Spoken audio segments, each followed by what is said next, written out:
Hello people. I don't intend to make this particular video very long, but I want to speak briefly. I've just been watching some footage of the Durham Miners Gala. I was actually at the gala yesterday, and I've been looking at some footage of previous galas. If you don't know what this is, broadly speaking, it is a cultural festival with politics involved to celebrate, to commemorate the history of the mining industry in northeast England and across Britain for that matter. It's held in Durham City because Durham was one of the main centres of the mining industry in this country. It's the first time I've ever been to a miners' gala, and it was a very interesting event. A lot of banners sort of showing famous socialist figures and so on. I'm not a socialist myself, but I wouldn't describe myself as a socialist, but it was certainly an interesting event. In many ways it could be described as a family day out, although inevitably there's some politics involved as well. But I don't want to talk in detail about that. You can check out videos about the Durham Miners Gala to get an idea about what it's all about. I want to speak a little bit about the man who is currently the leader of Britain's Labour Party, which makes him Her Majesty's opposition leader. That means in our next general election, 2015, if his party gains the most support, he will have the right to become Prime Minister, which is the most powerful political role in the United Kingdom. The current leader of the Labour Party is Ed Miliband. He's in his mid-40s. He is the younger brother of David Miliband, who was formerly Foreign Secretary under Tony Blair.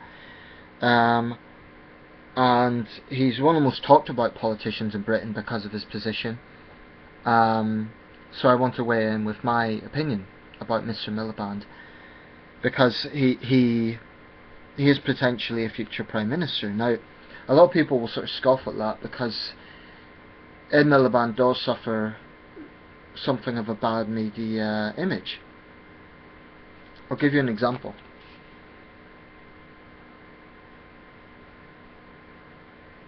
That's pretty much, that's from The Week, by the way, which is a satirical magazine. That's pretty much the image that Ed has. The right sort of ridicule him as being Red Ed, as being too far to the left to govern, and the left don't seem to have a great deal of confidence in him. Labour currently enjoys quite a lot of support, a lot more support than the Tories or the Liberal Democrats, although actually that's not unusual. Usually in the middle of a government, in the middle of a parliament, or even towards the end of the parliament, it's quite common that the opposition party will enjoy more support than the ruling party. I'm sure there was many points during Tony Blair's government that the Tories enjoyed a percentage lead, especially in the Hague years when Hague was the opposition leader. Just to give international viewers a little bit of background, Labour was known to move to the political right during the years of Tony Blair and Gordon Brown, especially Tony Blair. That process really began in the Kinnock era and moved through John Smith and really culminated in Tony Blair. In fact, Tony Blair, some would argue, changed the party so much that it became unrecognisable. Many argued Blair was a closet Tory. Now, by the way, the Labour Party is traditionally speaking, a socialist party. It's got its origins in basically alignments with communism. It's a socialist party, traditionally. Now, what Ed Miliband has tried to do is distance the party from the Blair years, because there's many people in Labour who were very disillusioned at that time. Even though Blair was a very formidable politician, even though he won 3 general elections, even though he was the longest serving Labour Prime Minister, he alienated many Labour voters, many traditional Labour voters, and there's Labour people who despise Tony Blair almost as much as they despise Margaret Thatcher. So he was a man who really divided opinions. Ed Miliband doesn't seem to have as much weight as Tony Blair, but personally, I'm quite sympathetic to Miliband, and I'm not a Labour voter generally. I'm certainly no Tory, but there's a lot of areas of Labour I don't agree with. But I just want to speak briefly about why I think. I mean, the headline of this is "Too Weird for Power: Ed Miliband's Image Problem," and his caricature in a lot of the press is of Wallace. That's a famous Bristol-based cartoon, Wallace and Gromit. Check it out, you'll see what I mean. Because of this idea that he looks a bit strange. Now, I think that's a ridiculous reason why this man should not be Prime Minister, because of his physical appearance. I think that is utterly absurd. I mean, look at some of the politicians in history, some of the leaders in history. Churchill was a drunk, arguably, and a chain smoker. Abraham Lincoln was certainly could not be described as a good-looking person, and he was odd-looking. William Gladstone had a face that looked like sour milk.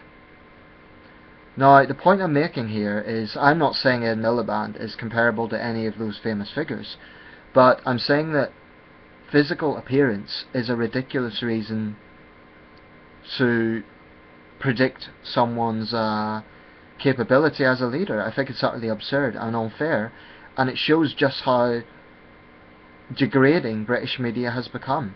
I think there is a place for satire, but even The Independent, which is an otherwise quality newspaper, I strongly criticised them recently, as did a lot of people, when they had a caption saying it's been a tough week for Ed Miliband, and it showed him eating awkwardly a sandwich. Now, this image was a major debate point, and that was utterly absurd. I mean, how many of us are caught at off moments? You could freeze frame this video at any point, and I might look strange because of a certain facial expression that I'm given at any split second. So I think for the media to lambast Miliband over something like that is just, and I say the media generally because even quality papers like The Independent done it, and I said to them at that time, you're stooping to the level of a tabloid here. I think it's entirely legitimate to criticise Ed Miliband over policy. I think it's entirely legitimate to criticise any party leader over policy. But I will give Ed Miliband credit. He has made serious attempts to move the party back to its more left-wing roots. And I do think he deserves respect for that. Because it's not an easy task when he is going up against a media that is overwhelmingly right-wing. Now, in Ed Miliband's tenure as leader, there's been Labour figures like Tom Watson who have stood up to the Murdoch empire, and Miliband has also spoken up against him, to his credit, in a way that Blair never done. Now, Blair always argued he had to cozy up to the Murdoch empire to realistically win the 97 election. Now, there's some truth in that.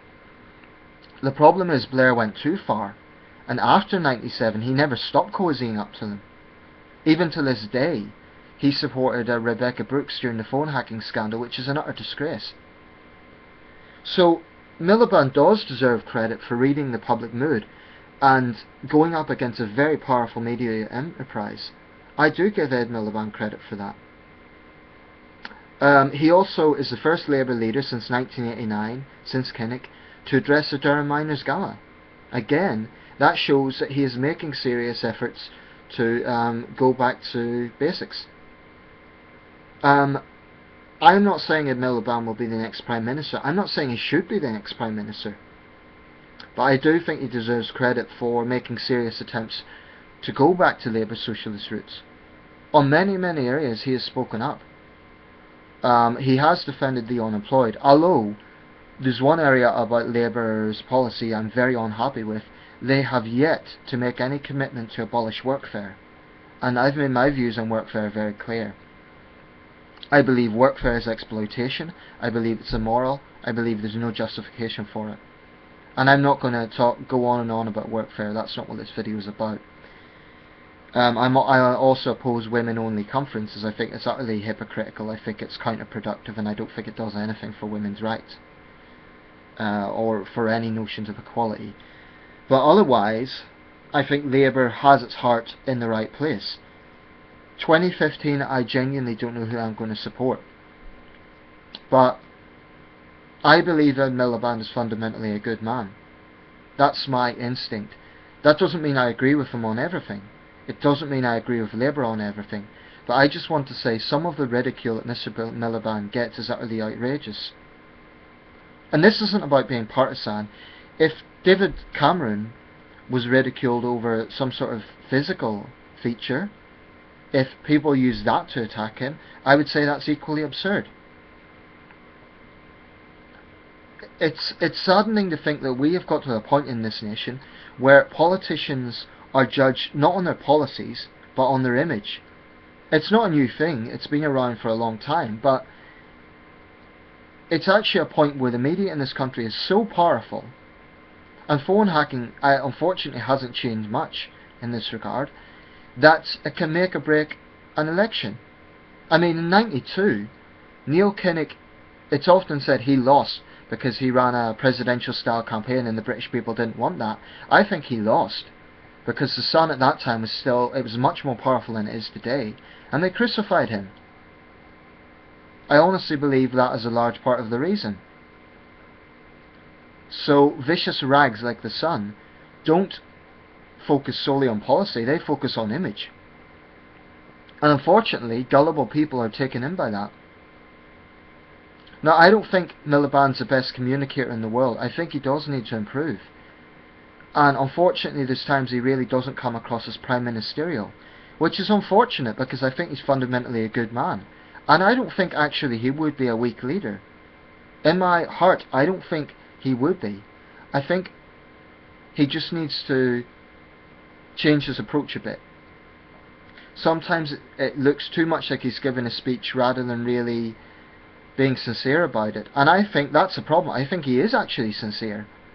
But unfortunately the press really pick up on this. So, sorry, I talked a bit longer than I intended to, but this is important. We are talking about potentially our next Prime Minister, our 54th Prime Minister.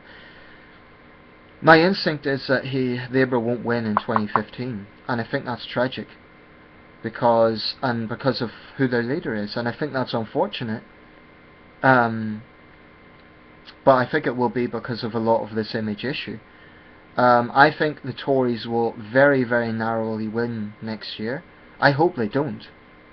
I'd rather have a Labour government, although I don't agree with all Labour policies, given a choice of Labour or Tory, and the Liberal Democrats unfortunately are going to suffer. And I say unfortunately because I actually do think they have a lot of good policies. I regained my respect for Nick Clegg when he stood up for our membership of the EU. Yes, I supported the underdog. Yes, I was a minority, but I believe that he went into that debate knowing he would be the underdog, knowing Farage would get support, but he'd done it. He argued his case with conviction. Now, unfortunately, Clegg's reputation is forever damaged because of the tuition fees thing. So, unfortunately, the Liberal Democrats are going to suffer. But I believe they've made some right decisions in government. I believe they have done things that people haven't recognised because they focus on the Tory cuts. And that's unfortunate. Anyway, I'm going to leave it there. I'm talking longer than I intended to. But that's my thoughts on Ed Miliband. And by the way, this reputation of Red Ed, I don't know why the Tory press think that's an insult. Because socialist principles, although I'm not a socialist, I don't think all socialist principles are bad. I think there's a lot of compassion in them. So actually this epithet of Red Ed is almost a compliment. It's saying that he's going back to Labour traditions. So if I was a Labour supporter, I would see that as a compliment.